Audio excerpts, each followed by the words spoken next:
when we speak about coming of age ritual, it can very often become focused on like a big fire or some sort of taking men out into the wilderness and maybe something involving psychedelics.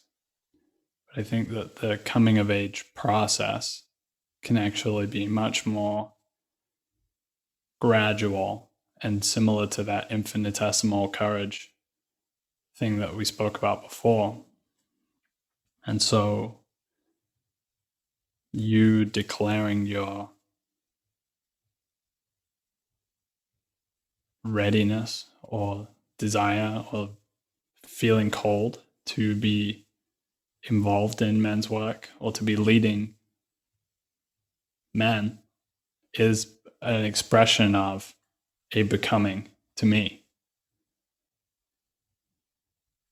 And I feel in my own very recent journey with the men's groups I've been in, these little moments of like the point at which I sort of felt like, oh, I could lead this, and then to actually say that and have it received by other men that I had established a relationship with was really important.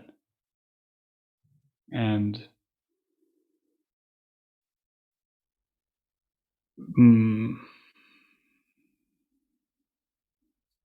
I too have been deeply, deeply informed, transformed, and shaped by my relationships with a very select few women since I became an adult. And just fucking rocked my world when my first love relationship came to an end abruptly.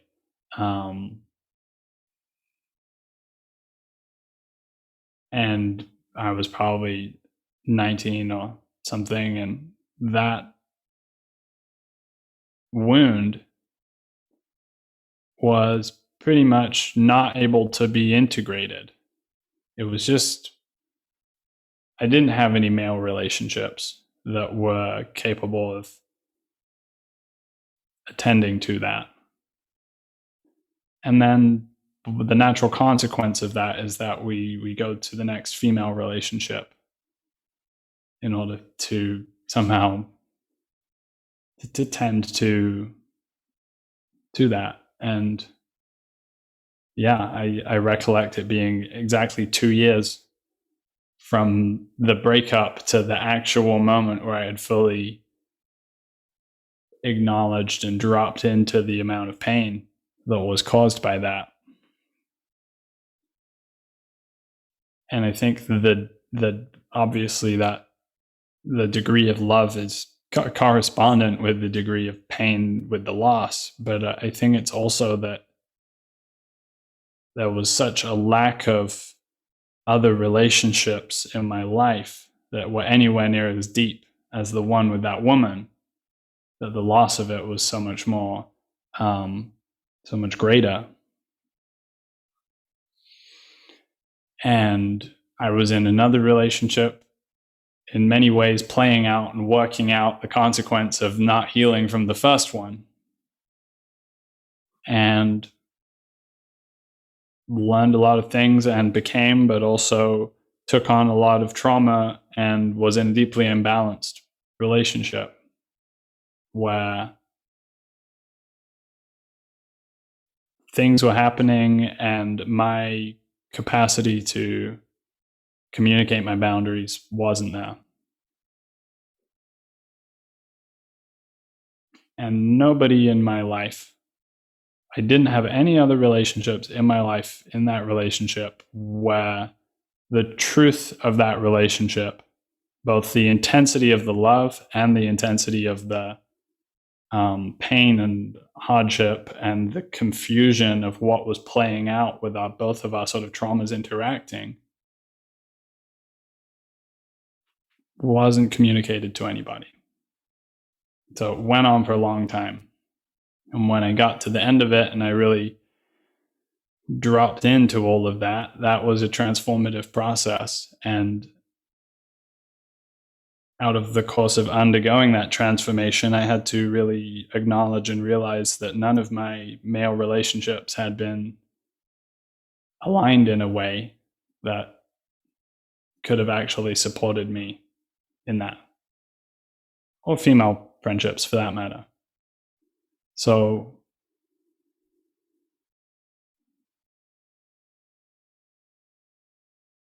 it's very interrelated. And the things that we look to and hate and despise about what occurs in relationships between men and women, and the violence that can occur, often that violence is to do with deep wounding on the part of one of those parties that is unable to be communicated or presenced. Often it's some sort of trauma on the part of one or two parties. Often or not, both parties are drawn together because they have a corresponding thing that is trying to be worked out. These traumas are drawn to one another because on some level their telos is to be integrated and for it to move into love. But it doesn't always do that. And sometimes it plays out again and again and again in different relationships. And this is causing an enormous amount of pain and suffering in our society. And we need processes of healing and integration to be available.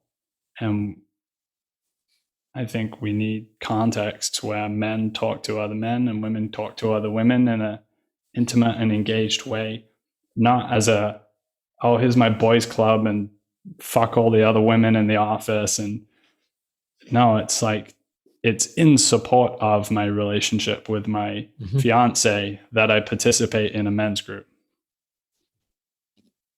They're deeply interrelated. And when we're getting to the meta crisis, I think a lot of my understanding of that and a lot of my understanding of where we are is a felt relationship through the course of what I was describing before, of integrating my own trauma, of realizing, no, this roots down much further. My grandfather was in the Second World War as a young man, fighting, killing Japanese soldiers in the jungle, and exposed to violence against the soul. Whether it's your friend being killed or it's you killing another person. And that, I don't think, is isolated. And you can go further back to the First World War and the severe fragmentation and disassociation that occurred there. This stuff is very recent history, and it is the soil in which we're collectively rooted. And none of those men returned to a culture or context in which there was any room for integrating that. So it was contained, and it was contained in the home, and it would obviously come out in different ways, violently or whatever it was. Trauma is always finding its way through the family into the children and into the children's children. And so my grandfather died before I was born. But I found myself in the course of this journey having this moment of somehow tapping into that deep soul wound that was there before my own birth, and having to sort of really feel that horror and to sort of let that be fully felt and to let that sort of spirit go. And so my journey with that has given me a sense of the collective ground and soil that we're rooted in as men and women. And all of our relationships romantically are in deep relationship with where we are rooted come from. And there's a whole complex drawing together and seeking of resolution. And so the process of healing collectively, individually, in relationship between men and women is all intertwined. And spaces for men together is an integral part of what addressing that looks like